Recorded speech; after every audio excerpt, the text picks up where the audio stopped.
niggas never rap, hold a block down. G-Wall Chronicles for all my niggas locked down. Welcome. I ain't been home in a minute. To another episode 37 of G-Wall Chronicles. I told you, I always tell you I get excited, super excited about my interviews. Today, I have a special young man on the show. Hit him a couple of weeks ago on Instagram, and I ain't gonna hold you since then. We've been like in communication every day since. He's one of those guys that's family man, family orientated man, a fellow trucker like myself. So we're going to get into a few things in this episode, but let him introduce himself. What up, everybody? My name Biko Black, East Orange, New Jersey, down the hill. East Orange, he said he down the hill. He made a show. He said down the hill, not up the hill, but down the hill. And we're gonna get into that because East Orange has a. You know, when you not from here and you hear East Orange, you think of like you getting told like it's such a beautiful night, and it is a beautiful, nice place. Yeah. But there's so much that goes on inside the East Orange streets. Absolutely. You know what I'm saying? A lot that goes on in East Orange streets. And honestly, from the outside looking in, from a Jersey City, Brooklyn aspect looking in, I don't think y'all get the respect and props that y'all deserve. Word. You know what I'm saying? When it comes to like the conversations of Essex County, what counties is this and what counties is that. I think it's a lot of ground roots, and from previous episodes of Massacre and my episode with Soup, you know what I mean, getting the informational aspect down, like, yo, a lot of stuff, real shit, originated from these East Orange streets. You know what I'm saying? Real shit. You know what I'm saying? Even when I have arguments with the New York blood members and they think blood started in New York first and then started in Jersey first, I let them get that argument because they don't understand and they don't know the facts. But they Double I came here straight 90, 91. You know what I'm saying? They hit New York 93, 94. Absolutely. So to me, at 91 come before 93, right? Yeah. But anyway, like, you know what I'm saying? So it's a lot of history that I'm privy to. You know what I'm saying? That goes on. And I love research. I love just being around different people, listening. You know what I'm saying? I was locked up with the homie Big Red. You know what I mean? Big shout out to Big Red. I mean, we spit the yard plenty days, plenty nights, you know what I'm saying, chopping up with the homie and shit. So I have a lot of East Orange background, even though I'm not from there, you know what I'm saying? So we're going to get to this interview, man. Tell me a little bit about yourself, bro. Yeah, you know, like I said, I'm from East Orange, grew up there. I was born in Newark.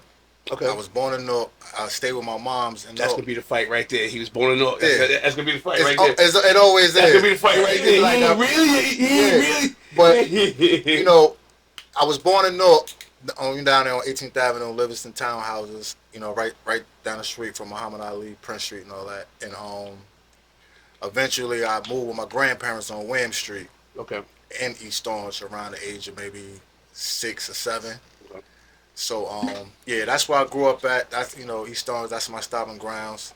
That's where, you know, all my adolescence, you know, that's where I spent my childhood. Everything is East Orange. I'm a William Street baby. Okay. You know what I mean? Born and raised. Yes, okay. Say that. Okay. So let's get the young Biko. So you said born in Newark.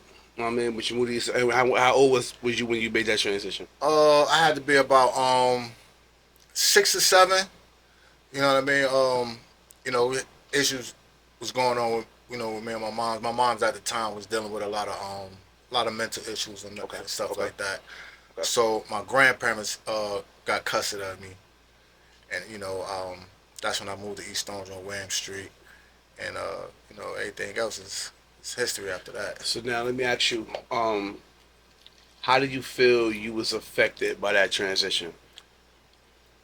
That's a good question.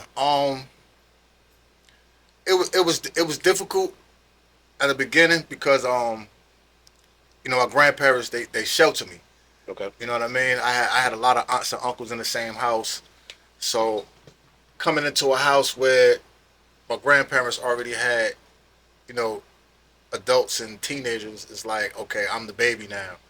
So, you know, I gotta, you know, it was a lot of battles in the house because now I'm the youngest in the house, so all the attention is on me. Right. So, you know, that was, you know, that was a conflict within itself. But it was good, man. I had a lot of fun. I had a lot of guidance. My aunts, my uncles, they always looked out for me. Okay. You know what I mean? And you know what? You just touched on something. We're gonna get because being in prison for so long have I been, you know, 10-year bid I did, and all the outreach stuff I do now, right? With programs and going back into the prisons and speaking, I'm involved in a lot of stuff as far as the prison realm and everything involved with it. And you hit something on the head that is very like kind of like the start of a lot of shit. When you said I was the baby in the house, the attention was on me, and that was a conflict in itself. Mm-hmm. So much shit starts from the baby in the house. Mm-hmm. You know what I'm saying? You have ops inside your crib already. Yo, you coming into a situation where it's like, Mm-hmm. I was getting the Toys R Us runs, now you getting them. Mm-hmm. Motherfucker. You know what I'm saying? Yeah, Right, yeah, look, yeah.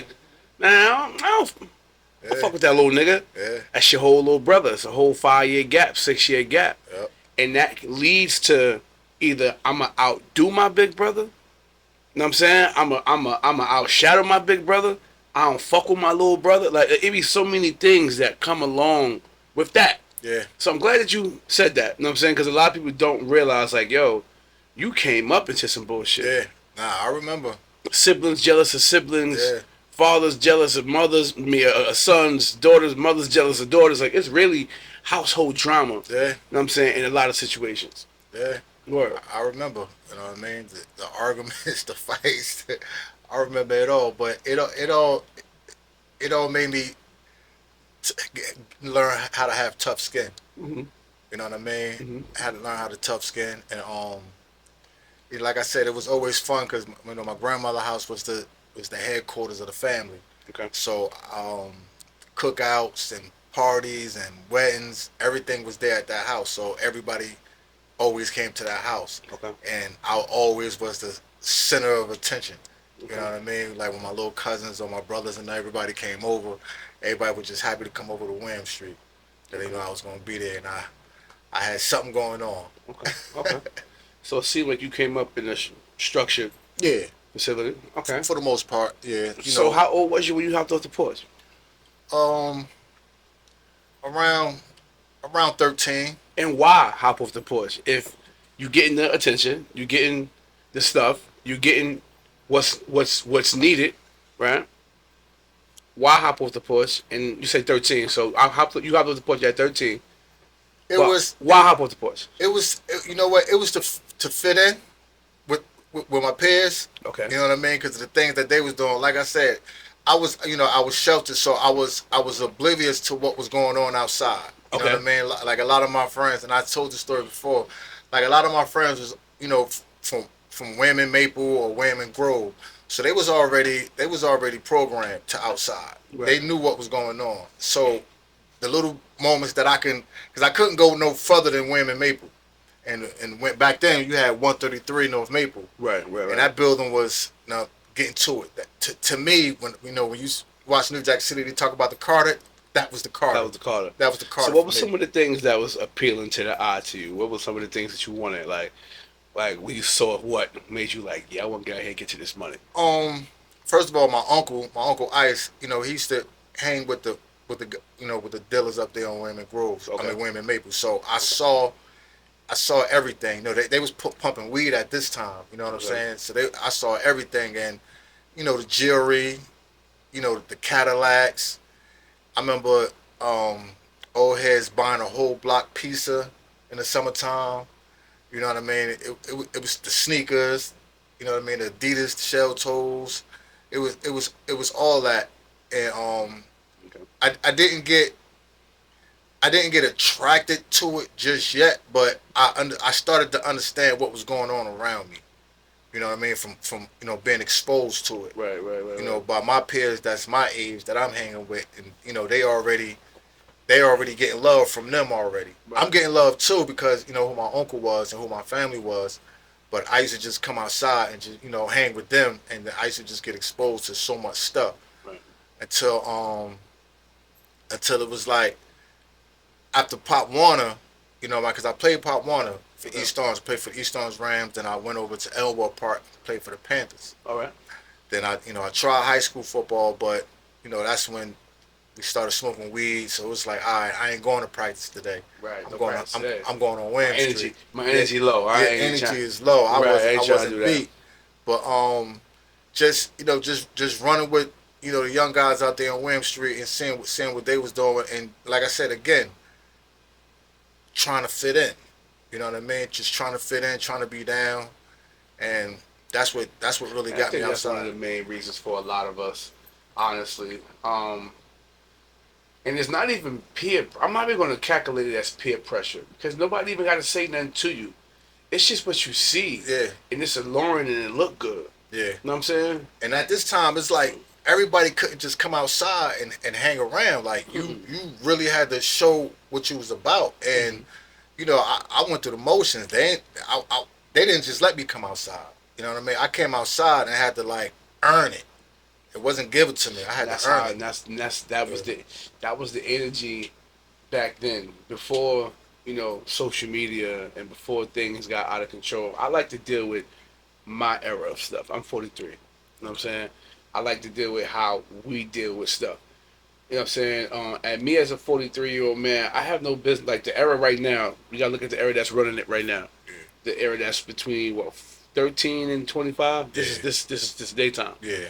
Besides little nieces and nephews and cousins, I don't have no 25-year-old friends. Yeah. You know what I'm saying? So I shouldn't be listening to them. Yeah. I should be listening to their music. When my mother wasn't listening to my music coming up. When she heard my music, it was racket, it was noise. Turn that shit off and let me listen to my Isley Brothers and my da-da-da. Yeah. So now I listen to what I listen to. I don't, like, you know what I'm saying? We have options. We don't have to deal with, but I think that's where social media put us all in the same pool. Absolutely. Now we're listening to the same people. You know what I'm saying? 23-year-old girls are telling 43-year-old girls how to move. 22-year-old niggas is in 45-year-old niggas' ears talking, and now we riding around listening to the music they're listening to on the same type of way that they was on. Absolutely. You know what I'm saying? We look weird as fuck to them. Like, nigga, this ain't even y'all way. Like, I still bump my old school G-Rap and all that. I'm still listening to the same. You know what I'm saying? You jump in my car, you can tell I'm a 90s listener, and I mean late 80s to early 2000s, I'm a listener to this. Sprinkle off some new shit here and there. Yeah, absolutely. I mean, big shout to the, you know what I'm saying, the ones that I fuck with. Absolutely. I mean, sprinkle up some new shit here and there, but majority of the time, my Pandora is on old school shit. Same here. You know what I'm saying? It just brings me back to my time. Like, you know what I mean? Like, going to Summer Jam now would be pointless. I don't even know who the headliners be. That shit was yesterday. I didn't really realize it was. They didn't even realize. You know what I'm saying? Like, oh shit. And that lost its feel from when we used to go to MetLife. Absolutely. And we'd be out there till, you know what I'm saying, till till Rutherford turned the lights on at midnight. It don't matter who rapping. and I remember when I think it was the Summer Jam '95 when Nudie was there, and I still remember that one. Biggie was there, Brandy, Wu-Tang, Shabba Ranks. I remember that lineup. That was crazy. That was one of the dopest Summer Jams to me. Still one of my all-time favorites. Yeah. I mean, and that's our era. That's our time. You know what I'm saying? So, what we had to go through, you came outside, you had to throw them hands. Yeah. You know what I'm saying? You had to have hands. We had to make sure when we go have block fights, you wasn't going to run, pump. Like, you tattletale. Your mother used to tell you stop tattletale. Like, I mean, rules and things were different. You know what I'm saying? When we was coming up, we was hopping off the porch. And that's what I meant by, like, you had to earn it. Because all those things you just mentioned, like, I went through that. Like, you know what I mean? With other streets and other cliques in East Orange, like, you know what I mean? If you ran, couldn't come back down the hill. Couldn't come back down the hill? No. Couldn't come back outside. Couldn't come back outside. They was going to jump on you. So, you came outside 13.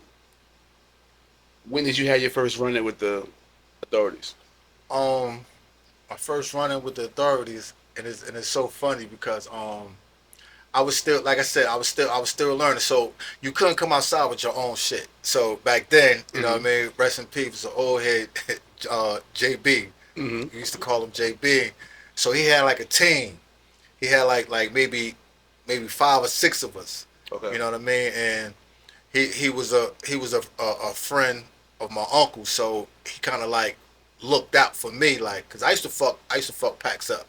You know what I mean? I used to fuck packs up, and the other guys that was on his team, but again, like, they was more advanced than me, so they know how to burn down on cells. They elbowing for cells, so I'm still learning all this. I mean, get your ass out of here. So I'm learning all this. So my first run-in, I remember I was standing in front of 186 Task Force Blitz. I got the shit on me, you know what I mean? And I didn't get a chance to run, so me and one of the homeboys, we got locked up, and I tried to stash it in the back of the cop car seat. Oh shit. So once they got to the precinct, they ain't nothing in this car, right? Because this car was clean, whatever. So we find anything that's yours. So make a long story short, they found the shit. That's crazy. Yeah, they found it, and I went to the youth house for the very first time. And how old was you when this happened? About 14, 15 maybe. So now, 14, 15. Take me back to that day, right? You said you couldn't run. So I mean, you were stuck like a dead headlight. Dead headlight. Right? Boom. They take you. I wasn't a good runner anyway. I got 2 left feet. And they put them cuffs, them tight ass cuffs on that little wrist of yours. Mm-hmm. What was the feeling in your mind right then and there? Damn, I'm about to go to jail. You know what I mean? It was nervous. It was nervous a little bit, but I thought I was gonna get out. Like go to the precinct. They call my grandparents. Call my mom. Get me out of here. Right. Yeah, but nah, you about to go down to Duryea Street to the youth house. That's what they told me in the precinct. And the guy, the bro that I got locked up with, he was 18. So I think he either went to the county or bailed out. But I went to the youth house. Okay. And that was my first trip down to the youth house. So yeah, youth house gladiator school. Yeah, back there on Duryea. Mm-hmm. Yeah. So tell me about that walking. So I remember like it was yesterday. Like So from the precinct, they drove me down there. Gates open up. They pull in, going to intake. They put you in this little room, take your clothes off, socks, everything, and they give you this jumper. And it might have been like 2 in the morning, something like that, 2:30 in the morning. So everybody in the youth house is asleep. Everybody up there is asleep.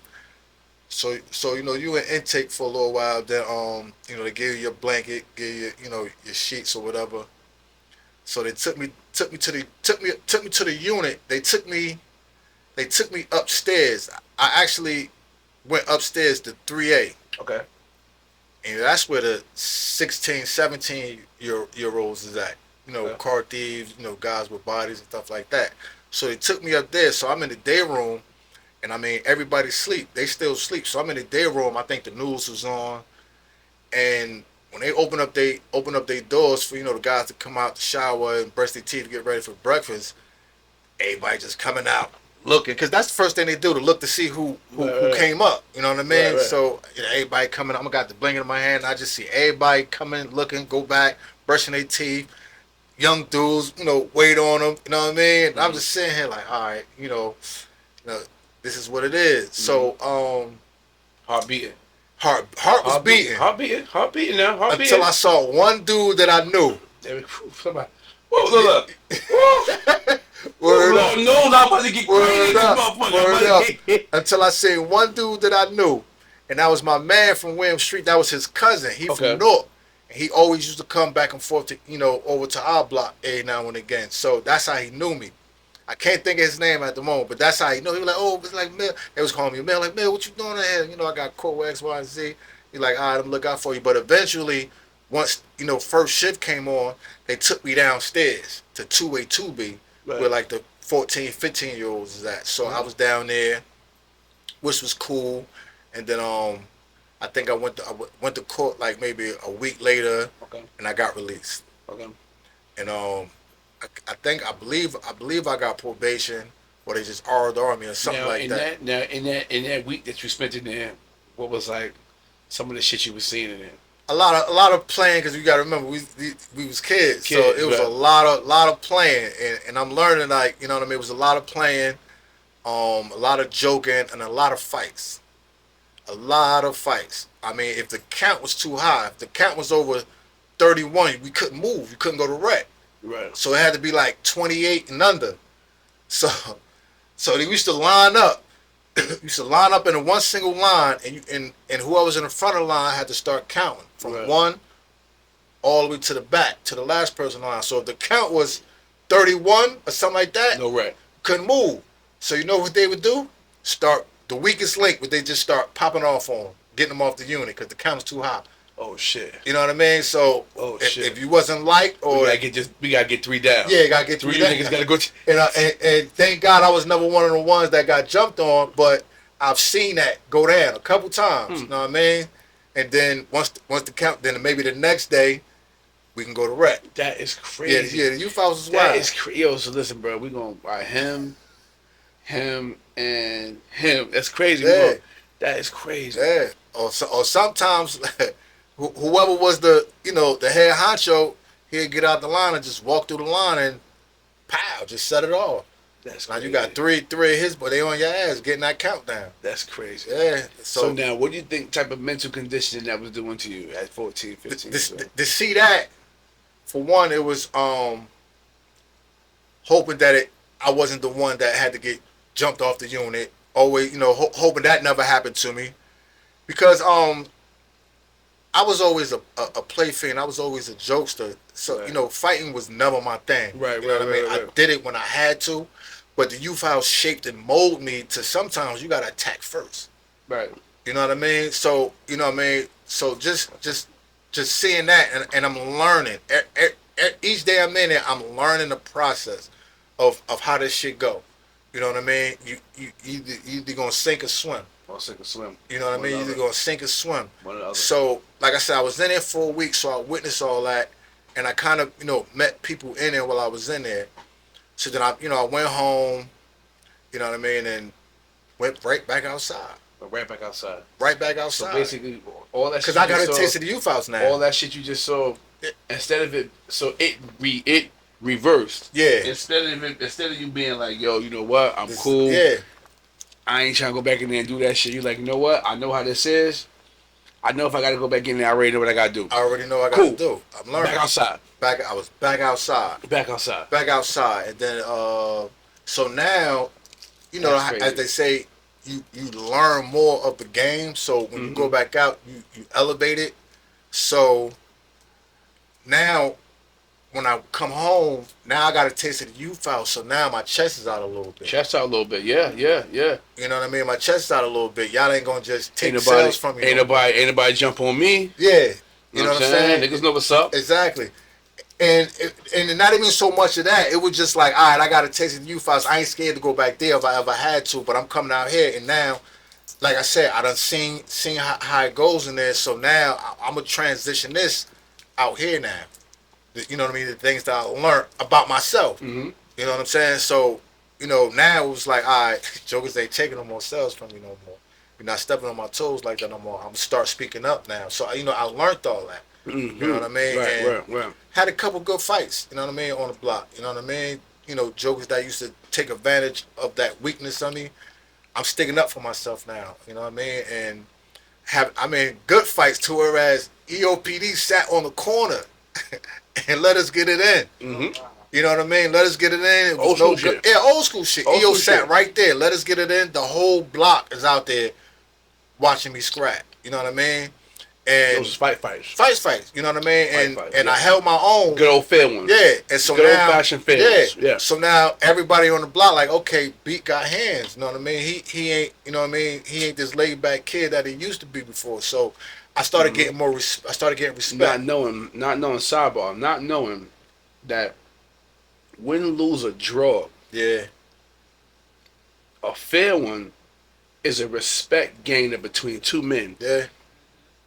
Regardless of who's watching, who's taping, who's filming, me and this man either don't respect each other or some respect needs to be gained, and we're gonna get this in. Rest in peace, my man Eli. We call him Guns. He was a bully. And if you know what I mean, if you let it continue, we'll continue. But me and Eli, man, like he taught me how to throw my hands. You know what I mean? And good dude, my brother. He would lay his life down for the line for me. But I think looking back now, I think he just wanted that part out of me. Right. You know what I mean? Because we had a couple fights, but that last one was the one where he was like, you know what, nigga, I ain't even fight you no more. I ain't fight you no more. Like, yeah, it's over. Like you earned my respect. Like you could hang with me. You know what I mean? And I even to this day I always thank him for bringing that out of me, how to take a punch. You know what I mean? To be able to take a punch, like, you know what I mean? And I always say, and that's the importance of having men young men your age or older around us. You know what I'm saying? To give us the I call them tools and gems. You know what I'm saying? Those are the that's the foundation of a man. You know what I'm saying? You gonna fight me every day. You know what I'm saying? Win, lose, or draw. And that's what You know what I'm saying? That's what it was. And I tell people, a lot of our elders told us some of the wrong shit. You can't beat them, hit it with something. Yeah. That should never be the message. Yeah. You can't beat them. You take that loss, unless you got jumped or something like that, of course. But you can't beat them. You take that loss.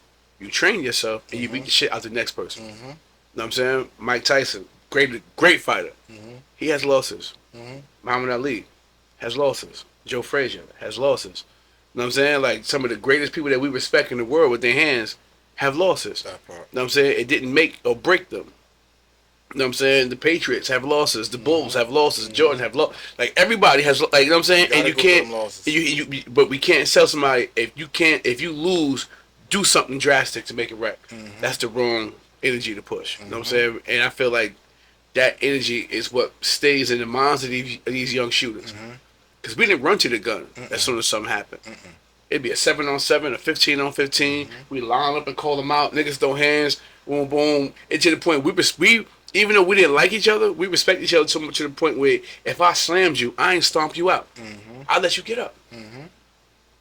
That's how it was with me. You know what I'm saying? Yeah. Like I wouldn't even put my feet up. Like, you got not fuck with a nigga to put your feet on a nigga. So even we fight down, like, Get up. and you might we fucking both might sit there on now. You ready? Yo, why we doing this? Yep. But it was a respect game between two men. Not go to the trunk, kill everybody, and now I got a 40-year sentence in the state looking stupid. Yep. So that's where that that shell came off at. My bro Guns, man. He and like I say, he was a good dude, man. But he just wanted to bring that out of me. Like, he saw something that, you know what I mean, was like, you get this shit about you. Like, I'm gonna fuck with you every day. Right. And then we had that one good one. We was fighting for at least 30 minutes. That's right.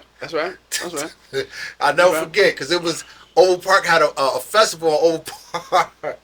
The next day he came out, Band-Aid on his shit and everything, like swollen. That's right. And he was like, you know what, nigga, I can't even fight you no more, man. Like you my nigga. You know what I mean? That's right. And that was that. But back, then just running. Then my second run back into the youth house. Now I think I'm a little older now. I might be 15, going on 16 now. This is about 2 years later. Yeah, no, okay. 2 years later. So now they put me back upstairs, 3A, 3B. Now you wanna. Yeah. Right. You know what I mean? So now this is where I think I sat for like 60 days. So I'm in there for 60 days. It wasn't a week no more. Now it's 60 days now. So now I'm in there, it's predominantly north. You know what I mean? I'm in there, French Street, Hayes Street, North cats, South Orange cats, Hawthorne Avenue cats. I'm in there with a different variety of North cats. You know what I mean? A few of us East Orange dudes is in there. So now I'm seeing how these dudes is moving, how they getting along, how they in riots. I'm just saying all this shit. Hayes and Prince is still was one of the craziest riots I ever seen in the youth house. My cousin Turv was in there at the time, and he from 16th Avenue. And when Hayes and Prince got into it in the unit, we like in the bathroom. In the bathroom had cubicles. It had like 4 cubicles with showers. Okay. So while all that shit going on, me and him back to back, like, nigga, if anybody come over here swing, nigga, we tearing this shit up. But nobody never. They knew who they wanted in that war. So I'm just learning that. I'm learning myself. I'm learning. I'm just learning. And now it's like, now I'm that guy in the youth house. Like now, like, you know what I mean? Because like I said,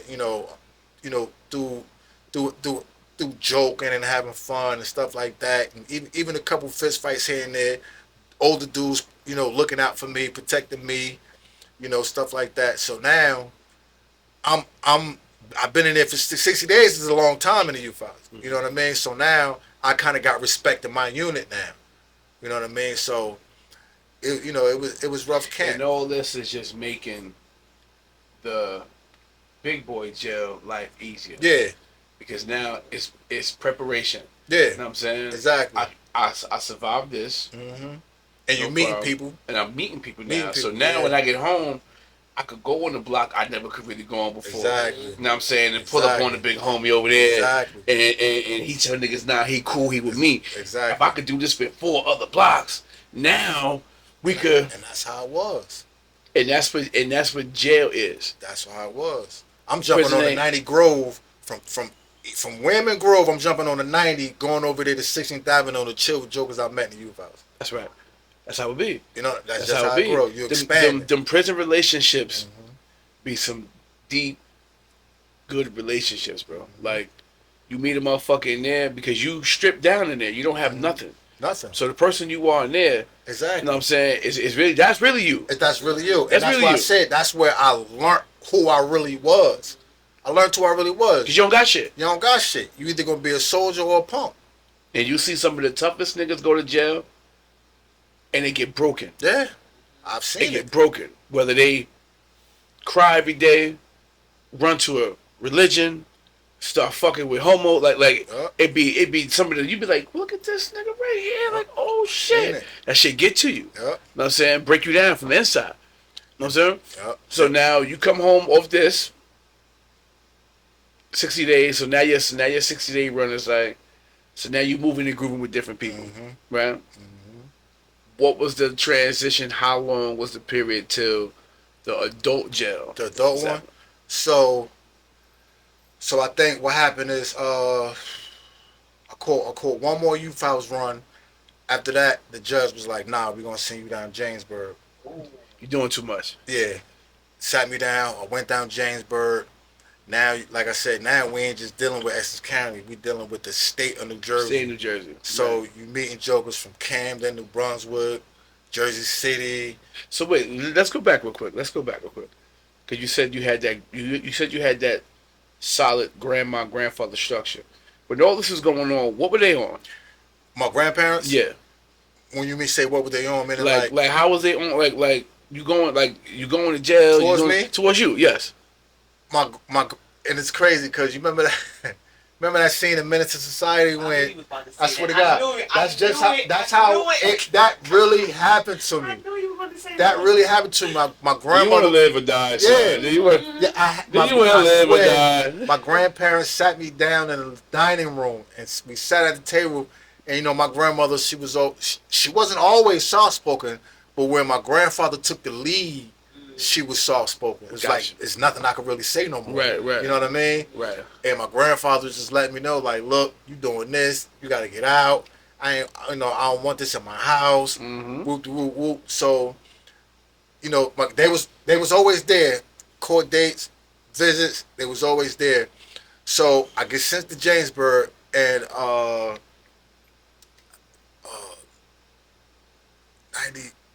95, I think I went down there. 95, I went down there, and Jamesburg was Jamesburg was a whole new different eye opener from because now it's Essex County versus everybody.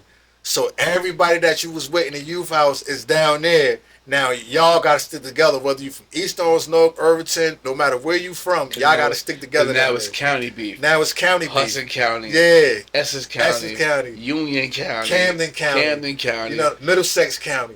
Bergen County. So now all y'all that used to be fighting each other in the youth house, you gotta stick together. Y'all stick together down there, and I'm laughing now, but I'm looking back because I remember everything vividly. Like we in this cot, as soon as you hit that cot, it's like, look, yeah, it's like about maybe five of us Essex County cats down here. These Camden niggas, they think they run shit. So now it's us against them type shit. So in the youth house, Jamesburg just made, but I was always cool and laid back. So Jamesburg was cool, but then I ended up going to a program from Jamesburg. Okay. Then from the program, I went home, getting furloughs. So to make a long story short, now you got 96 coming in, And 96, you remember the blizzard of 96? I remember Blizzard 96. That year, I mean, Mobb Deep, I can name so, it was just, I came home and a lot of cats that was younger than me when I left, they was outside now. Down there on the number blocks, 18th, 17th Street, 15th Street. So a lot of them are older now. A lot of them is outside now. And I always, because I'm 49 now, so I always been the oldest out of the clique. You know what I mean? Okay. So when I come home and I see all this, they got the gutter rats now. You know what I mean? Mass and Trub and you know what I mean, Gangster and everybody. It's the gutter rats now. So they down the hill on the number blocks. I'm originally from Women Grove. So now it's like I just came home from the youth house. Now it's like I'm being pulled down there with them to hang with them. Free Trub, man. You know what I mean? Yes, free the so. homie. You know what I mean? And so now it's like I'm being pulled down there to hang with them. So I'm kind of like diplomatic in this shit. You know what I mean? Because I'm going from Women Grove down the hill, Women Grove down the hill. On Women Grove, the young generation up there, they on the grimy shit, shooting and robbing.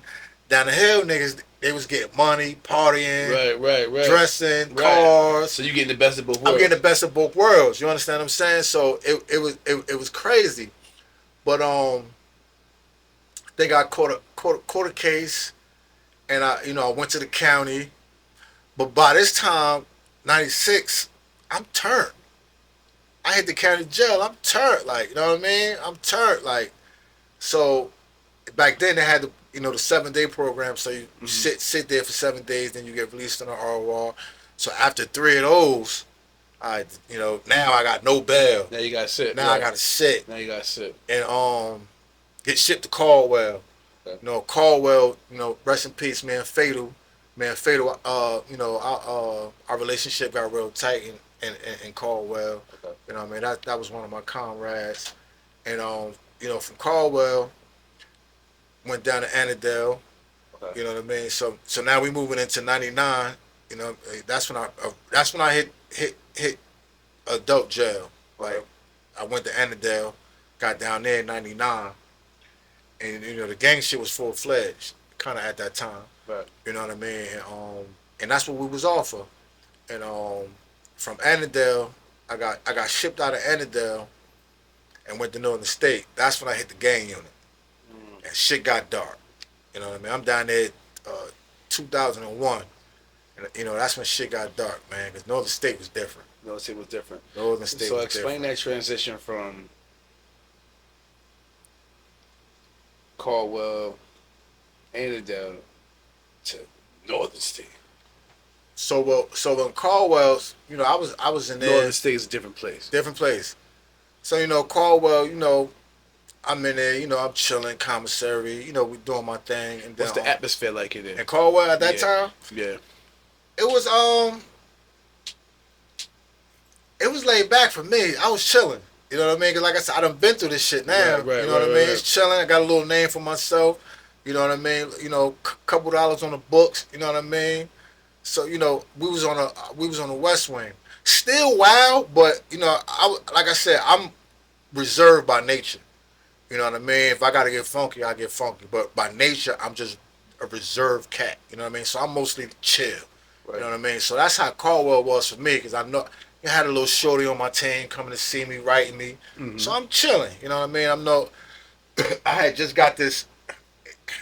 I had got 3 with a third, which was a legal sentence. Now you look back, I had like 6 with a 3, some shit like that. You know what I mean? Which was a legal sentence. So in my mind, I'm gonna go down there, turn around, come back home. So I'm chill. Caldwell was real chill. I didn't really have any issues in Caldwell, but this 96, I think I was in Caldwell when Pac died. You know what I mean? Around all that time. So then like I said, I came home, still back outside. Then I was out on a lot of bells. Then once I finally got caught in '89, that was it. Everything was just ran concurrent. Yeah, right, everything ran concurrent. Because back then you was bailing out easy like that. Sit him down now. Yeah, you know what I mean? So I got hit with that. Same judge. Too. Yeah, same judge. Hit with that 6 with a 3, and I went on down. Went to Craft. You know what I mean? So Craft From Crab, I went to Annandale. Annandale, I lost my grandmother down there while I was in Annandale, and and I was on a compound before. I didn't even have status yet. That's what it's called, right? So Yeah. I forgot this shit. You know what I mean? I didn't. I think I was minimum status at the time, so I was on a compound. Just chilling and all that. wasn't too crazy, and my grandmother passed away.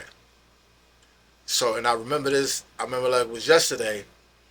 The center called the unit, and the unit officer called me downstairs to the desk and told me I had to go to center. Now, everybody know if you go to center, 10 times out of 10, they throwing you in handcuffs. Something wrong. Right. You done did something. Right. You know what I mean? You done did something. So in my mind, that's what I'm prepared to go to lock up. Something they caught something in the mail. I'm thinking like that. So when I get to center, the sergeant sat me down. He was like, your family wants you to call home. So he gave me the phone, call home. I could hear everybody in the background, like, Jamil on the phone or whatever. So, my sister, they told me that my grandmother died. So I took her hard right there, because my grandmother was who raised me. So I took her hard from there. Then Sergeant asked me did I want to go in isolation because of the way I took it. I was like, nah, I'm good. I can go back to the unit. So they let me go back to the unit. Then they start making funeral arrangements. So, I had to pay for that. You know what I mean? So my family paid. I went to the funeral. I was there before any family members was there. So I was there with her for like 2 hours. The guards was cool. They was like, you can stay here as long as you want up there at Cotton. So I got I'm shackled.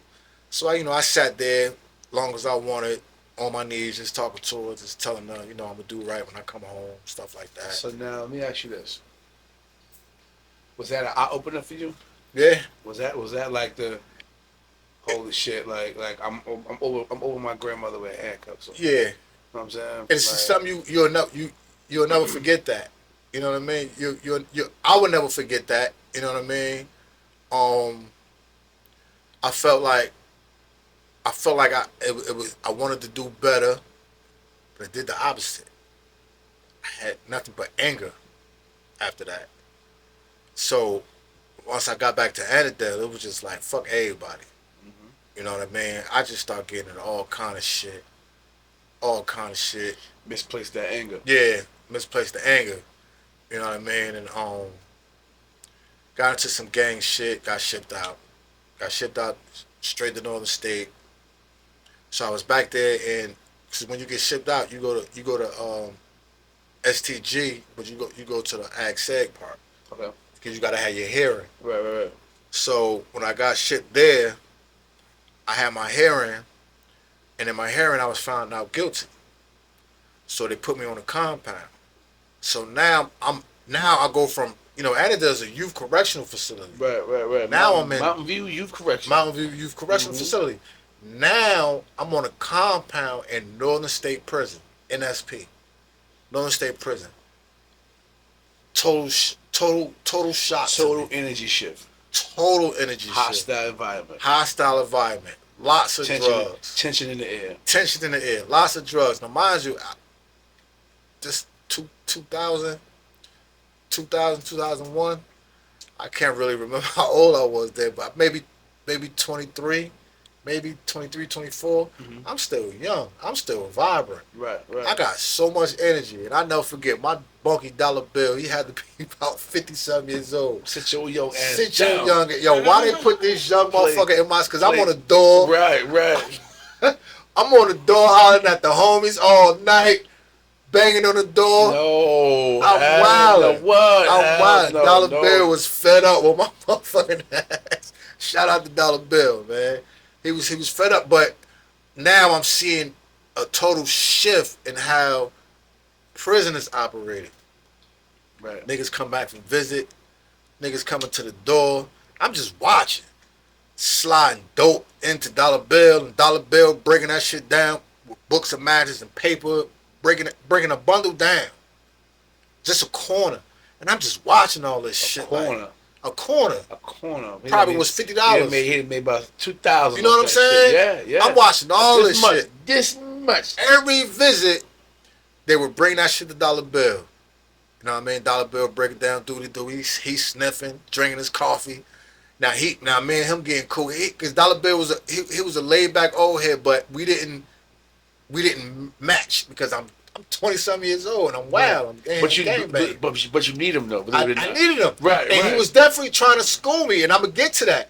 And he was definitely trying to school me, like, know what I mean? Like, black, don't leave them niggas alone. Like, them niggas will. Like, he's schooling me, but, you sniffing dope. Like, you know what I mean? Right. Like, you ain't here sniffing dope. Like, how much? You ain't here sniffing dope. Why y'all listen to you? You know what I'm saying? Look here, young. You know what I mean? Look here, young. He go, nah, I don't even Word real quick. up. But Dollar Bill helped me down. He gave me coffee. Like, before my money, when you get shipped from places, it takes a minute for your shit to transfer. Yes. So he helped me down with coffee. He helped me down with cigarettes. Even got the weed, threw me some weed. Now I'm like, it's weed in this mouth. I mean, it was niggas got it down, had it down, but it wasn't like this. Wasn't like this. Wasn't like this. Wasn't like this. Wasn't like this. So he giving me bud, but I'm still off the homie shit. I'm still the homie Red Eyes was down there. I don't know if you heard of him. I heard Red Eyes. The homie Hell yeah. Leak Anderson, right? Hell That's his name? Hell yeah. Hell yeah. Name Wherever he at, shout out to Red Eyes. Where the fuck you at? Wherever you at. Big shout to the bro. Big shout. And, name definitely ring. And I got some more names to drop from when I went back to the D unit, but Red Eye came on I think he was already on the unit, and we mixed it up real good, chopping it up. He was good peoples. He was doing his thing, hustling, getting it in. And it was, a couple other homies, but I was still turned. So one day in Northern, put all your motherfucking laundry in the laundry bag and put it in a little bucket, and laundry dudes take it off the thing. So I used to pay for my shit to get washed separate from everybody else shit. Yeah, it they put everything in the bag and put everybody bag in the washing machine. You know what I mean? They put I want my shit washed separate, because when you get it washed separate, it come back clean. Yeah, hell yeah. When they wash with everybody else shit come back great. So real quick, let me just let niggas know what we talking about. When you get your laundry done in jail, right? It's a clear bag. It's a net bag. You write your name and a marker on this net bag. Bryant C5 205. That's my room in my unit. They got these big ass industrial washing machines and big ass industrial dryers. They take about 10 to 12 bags, probably stuff it with 15 bags, pour some bullshit ass detergent on the bags, and wash the clothes inside the bag. So it's your bag going around in a circle. And hopefully what's in the middle of your bag is getting clean. You're going to get dirty drawers back. You're going to get dirty t-shirts back. Shit coming back great. Or you got the option to spend a couple dollars. Exactly. And have a nigga wash your shit, take it out the bag, put it in his own washing machine with dish detergent. With laundry detergent. Probably mix and cut with all type of shit. Word. You know what I'm saying? But that's the disgusting shit that some of the inmates got to deal with that don't have a couple dollars. Your bag is being washed. Or you hand wash your shit out in the sink. Or you hand wash your shit, which probably is the best thing to do. That motherfucking lye soap, that bar bucker. That lye soap. That should have changed your skin color. Change your skin color. You know what I'm saying? So that's just some of the filthy shit that people inside the state prison that you pay taxes for. You're getting your clothes washed. Picture this picture: a big ass washing machine, a big ass laundry machine, like the biggest one you could think of. Biggest silver one. Pick and throw 20 bags of clothes in that motherfucker and close it and pour detergent and press start. And then throw 15 bags in a big ass dryer and then throw 15 bags in a big ass dryer, and everything in the middle. Yeah. Everything in the middle of this bag is wet. I'm telling you, shit came back great and wrinkled. Shit came back great and wrinkled. Yes. So this is what got me sent back to the gang unit. So sent my clothes out to go get washed. Boom. So when my clothes come back, they come back in that big drum or whatever, and everybody coming out. When you come out, you go to the thing. Everybody, like you said, looking for your number. Looking for your name and number. Somebody might steal your bag. Yeah, somebody steal your bag. Nigga wearing your drawers in that motherfucker. So I get my motherfucking bag. My shit is in the mix with everybody else shit, but my shit looking great. So I'm already hyped. When I see the laundromat, I'm setting it off. You know what I mean? Slapping the shot, this nigga. It's going down. Slapping shot, this nigga. I'm telling Dollar Bill what I'm going to do. Dollar Bill telling me it ain't worth it. I said, fuck that shit, Dollar Bill. This nigga fuck. I paid this nigga. This nigga fucked my clothes up. I'm telling all along is what I'm going to do. So when them motherfucking doors bust, laundry dude came out, took him in a room. Tighten him up. Now, he wasn't no punk. He started throwing his shit back. You know what I mean? So he started throwing the shit back, and he kind of caught me with a good one. Ain't gonna always go the way we expect sometimes. So the homie Bilal, that was watching the door. Oh, nah, you can't do that to the homie. So Bilal came up in there. Came in there. It's over now. So now we ripping him. Blood everywhere. God damn it. Blood everywhere. You can't fight back sometimes. You Yeah. gotta take You gotta let the nigga handle his business. Blood everywhere. The nigga nose is pouring. It's all over me. So CEO Miss Baxton, Jamila Baxton, she hit the button. I haul ass back into my cell. Now Dollar Bill like rip that, you got them powerful ass toilets. Mm-hmm. You like take that shit off and flush flush down it the down the toilet. toilet. So I'm taking my You can shit flush off. your whole shirt down the She toilet. can flush everything down the toilet. I'm flushing everything down the toilet. So the turtles come on the tear. They come to my cell. They try to they put my hands out the cell, lock me up. They trying to find out who else with them. I took that. Took that. Dollar Bill packed my shit up, make sure I get all my shit. So somehow I got written. They written it up. I go to the act said written up at some gang shit as always. Written up at some gang shit. So now I'm going back to DU and the act said. So now I get I have my hearing. I get found guilty gang activity. So now I'm in security threat group act said. Mm-hmm. So now I'm back there. And that's 23-1. That's 23-1. 23-1. And you got the dog kennels outside in the yard, like the cages. Yeah. Like I think it's like 3 to a cage, 5 to Little a rec cage. yard. Little rec yard. So now I'm back there with Nietas, back there with the homies and the Latin Kings. It wasn't too many Crips down there just yet. Right. You know what I mean? So now we back there with them. Now back there with No Good. Back there with I was there before. Big shout No Good. Shout out to No Good. Vincent Young, wherever you at. Shout out to No Good. Big shout to No Good. Pele and them came down there, years or two later. Duke was back there. Big shout to Duke. Shout out to Duke, wherever you at. Man, I was in Fort Dix for a little Duke? bit. Okay. Yeah, big shout. He to home Duke. yet? Ain't no fucking Ain't no telling, telling, bro. right? Ain't Yeah, no Duke. telling, bro. Dude, I remember when he walked back in there. Pele from the Biddy was back there. Man, Die Hard from I think Die Hard was from Patterson. Rest in peace. Yeah. Freestyling all night. Oh, you was in it with the members. Yeah. You was in it with the members. Yeah. Mind you, this is 2002. This is when it's active outside. Yeah, this is 2002. It's active outside. Active outside. So this is 2002. So all the homies is coming in and they coming straight back there. I'm there already.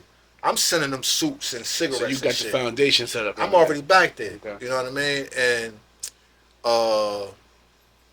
the homie from East Orange, Beloved from Money, Beloved back there. Damn. It's just so much. I can go on and on with names, man, from just everybody that I was back there with, man. And it was GU was turned up, man. GU was turned up, man. And that's a hell of a place to tell you going to and GU. 2G, Omar Broadway, that did the DVD. Yes, sir. Yeah. That DVD came. He started. He was my bulky at one time. And he actually from my block. He from 15th Street, William Street. You know what I mean? And you seen the DVD? I seen the DVD. Yeah, years ago. He after I left, because I completed the program, and when I completed the program, I think they sent me to Mid State. But when I went to Mid State, I ended up going home. But while I left, as soon as I left at that time, is when he got the camera and did that. So everything that you saw on that camera. Mm-hmm. I lived and witnessed and went through that. It was crazy. vicious. It was vicious in there. And even to this day, like it's a fucking health condition. That's what I'm about to go to. The fucking food, the fucking everything. You didn't have commissary. You was fucked up in there. Even to this day, I know I got PTSD from that shit. You know what I mean? And that's why I always feel like I'm blessed to where I'm at today. After going through that, because everybody don't make it.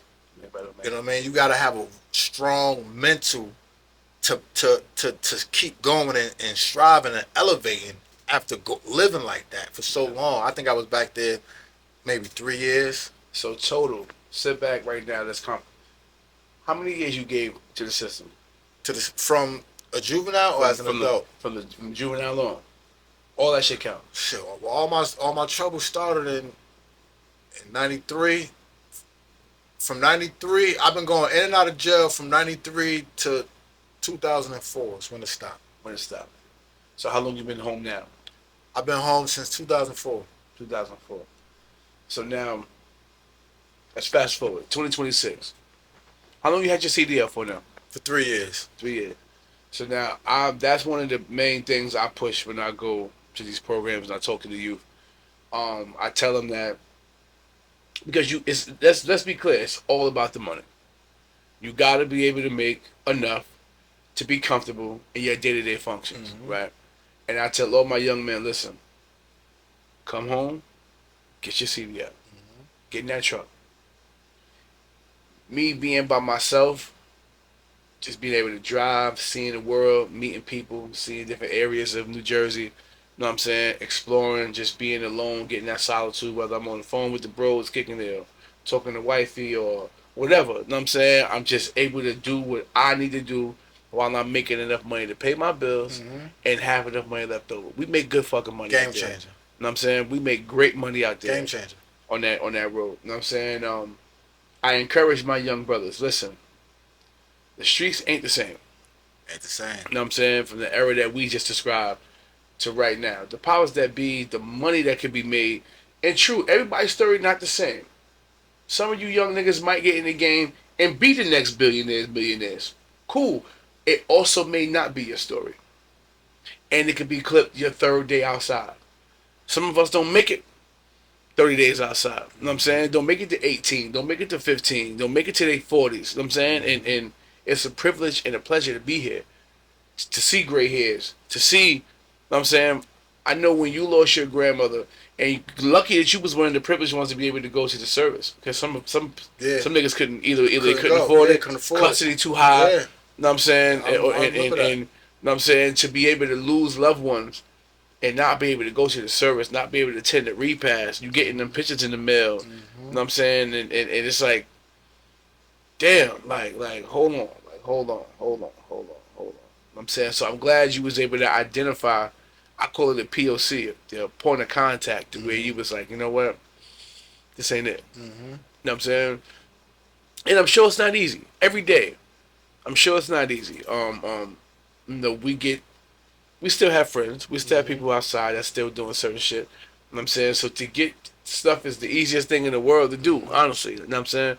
A motherfucker always offer you something that'll put you back in jail. You know what I'm saying? Versus offering you a job or some shit like that. So it's really people, places, and things, and doing what you gotta do to move forward. You know what I'm saying? To keep your mindset clear and not go back in that place. You know what I'm saying? PTSD, nigga. I still some days I ain't gonna hold you, because the room is our room is our toilet.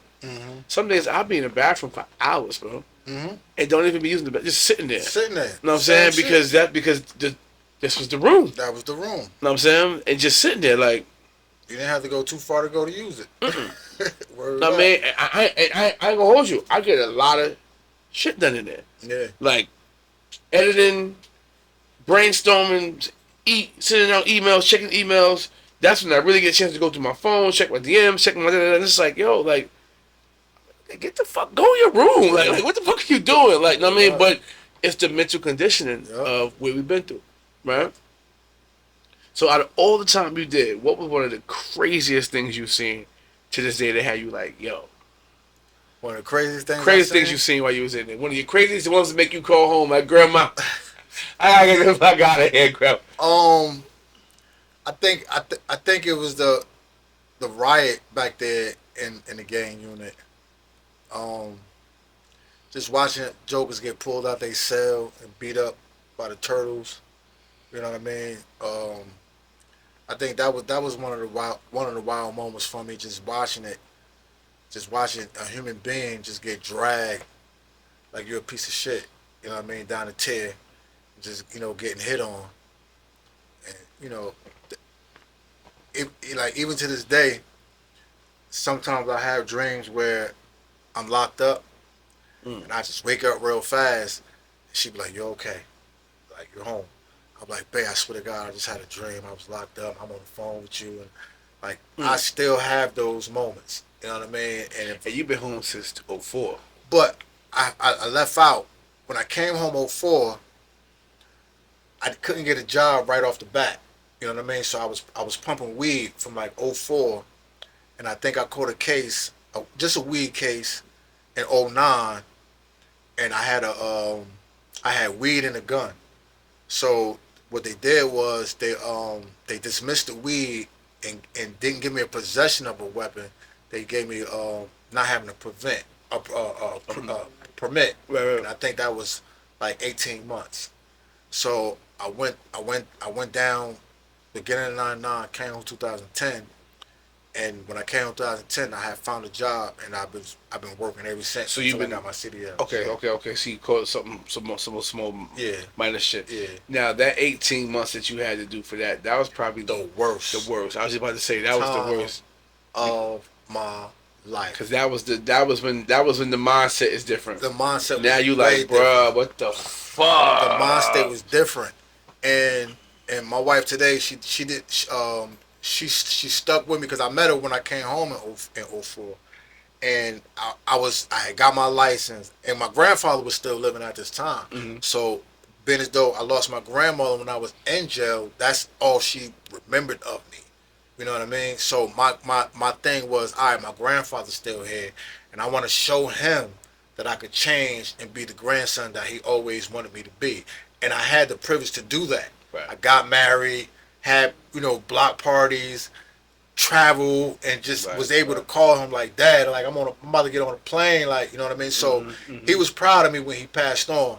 So, but yeah, I caught the cool one, but I caught the little snip bit, but that was the worst one of my life because now I'm in a county jail, and you just got all these young cats that's in there. So now you Dollar Bill. I'm Dollar Bill. You Dollar I tell Bill. that story all the time. You Dollar Bill now. I'm Dollar Bill Uh-huh. now. And the funny part about it is, my little homies from the block was mad at me in the county, like, nah, I beat you on some bullshit. You want some old head shit? Yeah, like You want some old head shit? I Right. swear to God. You want some old the head little shit? bros like, Now you "Pete, want what some type of shit towel like, you want?" Get off the door, yo. Yeah, Go to sleep. exactly.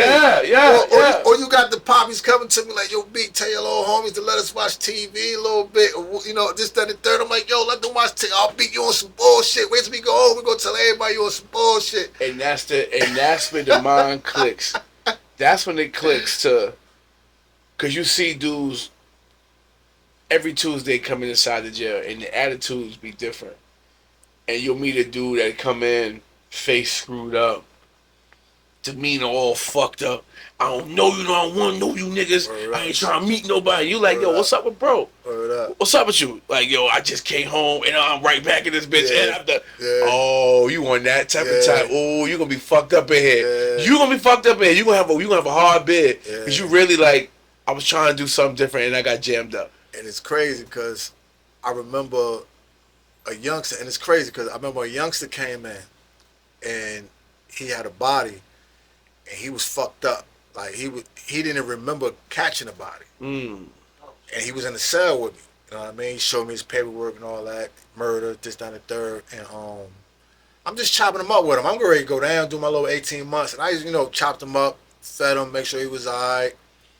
And I never forget, he hit me on Facebook Messenger. I don't know how he got the phone. I don't know how he hit me and was like, "Yo, big bro, do you remember me? I'm so-and-so, so-and-so. I just want to tell you you're a good dude because you kicked it with me. You told me X, Y, and Z. I appreciate you." I'm like, damn, like that stuck with him. You know what I mean? Yeah. I wasn't trying to, deceive him. Yeah, I wasn't trying to deceive him or nothing, this, that, and the third. But, and this was, like I said, this was 2009. So he went down, he came home, he was able to do whatever, had to do. So, shout out to him. But, yeah, that was the county. When I got down, it was smooth because I really just turned around and came right back up. Right. You know what I mean? But that county, that Green Monster, I said, man, they could have this shit. So what's your thoughts on snitching? On snitching? Man, snitching is... It's crazy that... It's crazy. That's a good question. Snitching is not tolerated. You know what I mean? It's not tolerated. But this generation, they don't care about it no more. It's just like it's the thing now. Look at 6ix9ine. You know what I mean? Like like once you tell, like we like I can't rock with you. Can't fuck with you no more. Can't fuck with you. Nah. But this generation, they accept the shit. You know what I mean? Because somebody that told will be the same nigga that kill you. You call me a snitch, but he'll kill you. Kill you. Yeah. You know what I mean? So, little niggas, just stay away from the game. Just stay away from the game. Yeah. Yeah. If you went too deep, hopefully you can turn it around. Because I always tell people, even I'll be 49 Wednesday. Okay. Happy birthday. Thank you. And I still feel like I'm behind the 8 ball because now I want a house now. If I'd have known all this shit back then, I'd have had that house with so much equity in it. Right. You know what I mean? Right. Now that I'm approaching my 50, I want a house now. Right.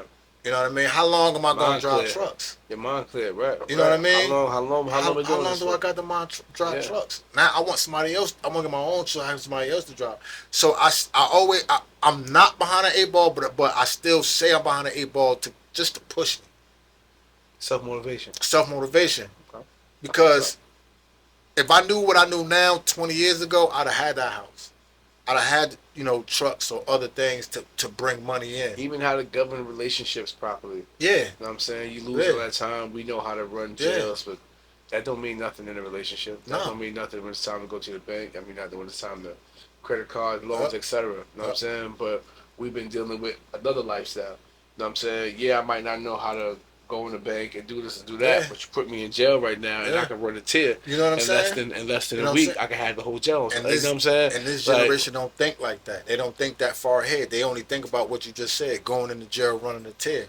They ain't thinking about the 20 years later when they 40 and now they're behind the 8 ball trying to catch up. Right. Because just like times is different today, another 20 years, times going to be even much different. Way more different. You know what I mean? So somebody such as yourself that been through it, such as myself that been through it, and we out here driving these trucks. You got this podcast going. It's a blessing to even come up here and kick it with you. It's a blessing. Appreciate that. You know what I mean? Mash just came home, and what he's doing is a blessing. Big shout to the homie Mash, and that's the perfect example of redemption, change, a point of contact where you want to operate out of your higher self versus operate out of your lower self. It's all about choices and decisions. You know what I'm saying? Choices and decisions. We could make a call to say, yo, fellas, let's go outside, let's clean up. Or, fellas, let's go outside, load up, and let's clean the fuck up. Exactly. You know what I'm saying? And this is just taking your influence, realizing you have the influence first, realizing that you have the leadership qualities first. Because a lot of us was leaders and didn't realize that Didn't realize everybody out here on my account. Like, you know what I'm saying? We got niggas outside, and they doing what I'm telling them to do. Like, you know what I'm saying? Not on no, they tell them to do what I want to do, but they trust my, they, you know what I'm saying? If I'm saying it, then they trust when I'm doing it. So let me do it this way. You know what I'm saying? And now we're able to go in these prisons and speak. We're able to have these speaking engagements, podcasts.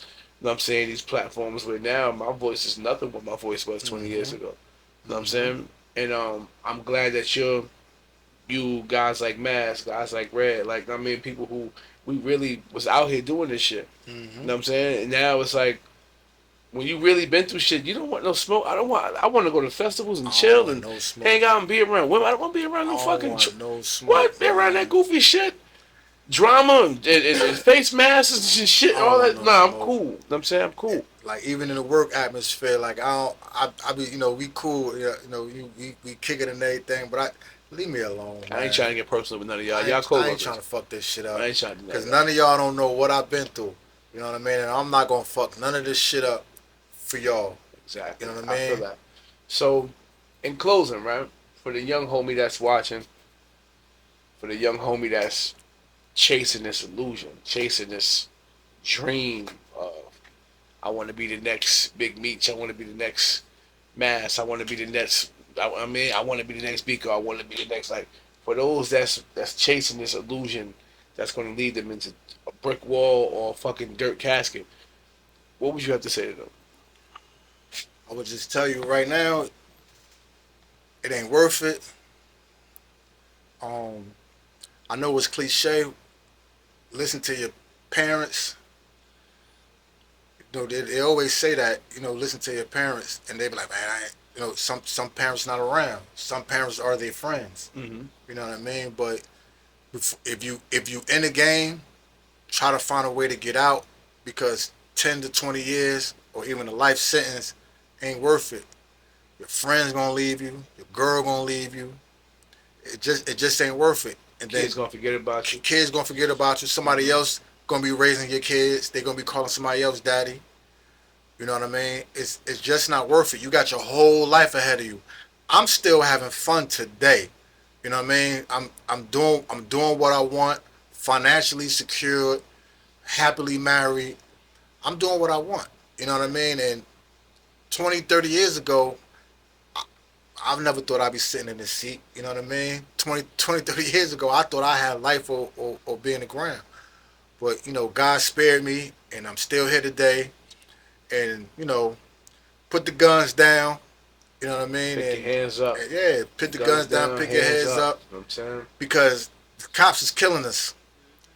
They killing us fast, and they can't wait to kill you.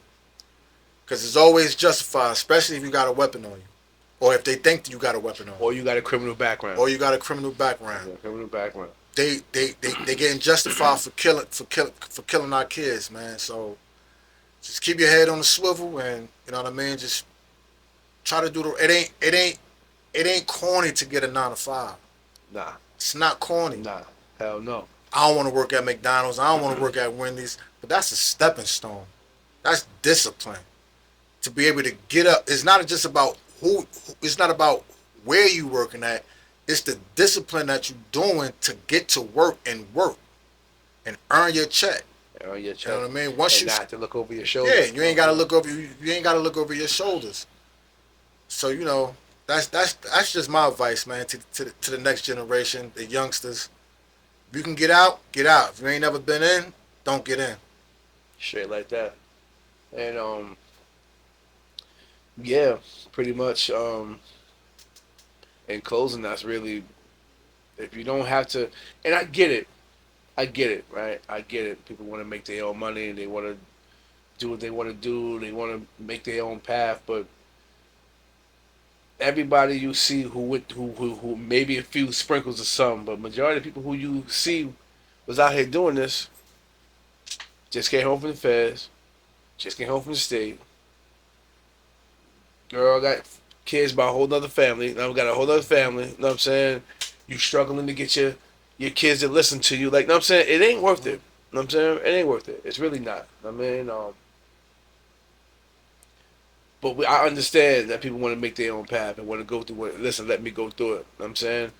And sometimes you might not make it out. Sometimes you might not make it out. You know what I mean? And with that being said, I just want everybody, to like my mission on this podcast is to share information, and hopefully we can shut housing units down. You know what I'm saying? Get it. Like, I want you to get it. I want you to get it. I don't want you to have to hear a gavel slam with 30-year sentence behind it for you to be like, oh shit. You know what I'm saying? Because they're giving out 30 years. They're giving out 40 years, 50 years. Easy. The feds get new inmates every day. The state doors open every day. The county doors open every day. You know what I mean? We can't continue to put ourselves in there and say they mistreating us because we in there. We know jail ain't supposed to be comfortable. It ain't supposed to be sweet. It ain't supposed to be a hotel. It's supposed to be rough. It's supposed to be dirty, nasty, stinky. So you won't be in such a rush to get the fuck back in that motherfucker. You know what I'm saying? And if you notice, they're making jail very comfortable now. FaceTime, tablets, this, that, all these amenities now. You're putting amenities in prison.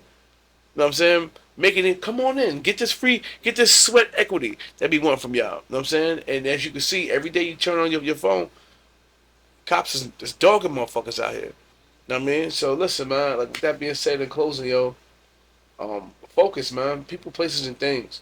I mean, you went through something. You unless you like jail, cool. I mean, if you get your first taste of the youth house, your first taste of the county, if you like being around a tier full of men all day, and that's your twist, by all means, subscribe to that. You know what I'm saying? By all means, if that's what you want to do, by all means, do that. You know what I mean? But that only proves that you're a bad hustler. You always get caught. You always getting arrested. You're not as good as what you do. You're not great at what you're doing if you keep going back to jail doing the same things over and over again. And that's You know what what I I'm saying? realized. I wasn't good at it because I kept getting caught. I tell people all the time, yo, going to jail is not the prize. It's not the that's not the winning. The winning is not going to jail. That's not the prize. That's not the, you know what I'm saying? That's not the reward. You know what I'm saying? You lost. You got pinched. You got caught. You got whatever the words that you want to use. You got fucked up. You failed. So once again, if that's what you want to do, subscribe to that. You know what I'm saying? If you want to keep coming out here on the same block, selling the same thing, thinking the same cops don't know what you're doing, subscribe to that. You know what I mean? But you want to get bigger in life and own houses and do this, that, and third. Every nigga that we was calling squares in high school, they cool. They cool. We're trying to catch up to them. They cool. Word up. All the squares in high school who didn't stand on the corner with us, who went to the ROTCs and went to colleges and played they chilling. They chilling. We want to be like them now. And we're going to leave it with that. It's your host, E Pesos. My man, Biko, East Orange Finest. You know what I'm saying? East Orange in the building. Salute. Big shout to all the names that he named as far as the guys that's still behind the walls. Some of them may still be in there. You know what I'm saying? Some of them may be out here with us, but big shout to every guest that came on the show prior to him. Big shout to Mass. Big shout to NJ Soup. The whole East Orange, the whole North, the whole Jersey City, everybody that's we've touched, everybody that's listening, everybody that's focusing in, state prison, fed prison, either way it go. It ain't where you want to go. It ain't where you want to be. I mean, with that being said, we're going to close this episode. Peace. Peace.